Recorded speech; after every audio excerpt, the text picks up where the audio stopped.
پیغمبر اکرم حضرت محمد مصطفیٰ صلی اللہ علیہ وآلہ وسلم نے ارشاد فرمایا کہ خبردار گوشت جو حلال ہے اسے کھاؤ مگر 40 دن مسلسل نہ کھاؤ۔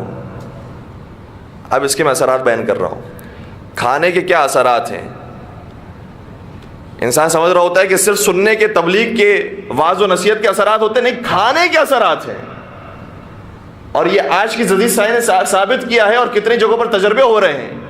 یہاں پر مناسب نہیں کہ میں نے ملکوں کے نام لوں، لیکن واقعاً یہ کام کیا جا رہا ہے کہ بعض ممالک کے اندر ایسی مخلوط چیزیں دی جا رہی ہیں کہ جو دیکھنے میں تو بہت خوبصورت نظر آتی ہیں، کھانے میں بہت لذیذ ہوتی ہیں، بڑی صحیح و سالم نظر آ رہی ہوتی ہے، بغیر کیڑے مکھی ہوتی ہیں، لیکن اس کے اندر ایسے اجزاء شامل ہوتے ہیں کہ جو انسان کی غیرت کو ختم کر دیتے ہیں۔ یہ آج اپلائی ہو رہا ہے، اس نقطے کی طرف میں اشارہ کرنا چاہ رہا ہوں۔ بظاہر حلال ہے ہمارے لیے، جائز ہے ہمارے لیے، ہم نے چوری نہیں کی ہے، لیکن اثرات ہیں۔ اب میں ایک ایک کر کے حدیث آپ کی خدمت میں عرض کروں۔ گوشت کہا گیا کہ 40 دنوں تک نہ کھاؤ۔ کیوں؟ جو شخص 40 دن تک گوشت کھاتا ہے اس کا دل مردہ ہو جاتا ہے۔ کھانے کا دل سے تعلق، جذبات سے تعلق۔ جذبات روحانی چیز ہے، کھانا مادی چیز ہے، لیکن کہا کہ نہیں، کبھی کبھار مادی چیز روحانی چیز پر اثر کرتی ہے۔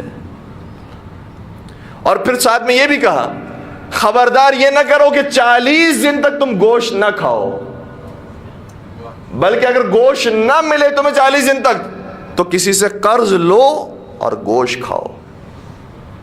کیوں؟ کہا گیا کہ اگر تم نے گوشت نہ کھایا 40 دن تک تو تمہارے اخلاق برے ہو جائیں گے۔ اخلاق روحانی چیز ہے، گوشت مادی چیز ہے، لیکن اثرات ہیں۔ کہ زیادہ سے زیادہ دال کھایا کرو، دالیں کھایا کرو۔ کیوں؟ کہ جب انسان دال کھاتا ہے دل نرم ہوتا ہے، اور دل نرم ہوتا ہے تو آنسو جاری ہوتے ہیں۔ 8ویں سرکار امام علی رضا علیہ الصلوۃ والسلام ارشاد فرماتے ہیں،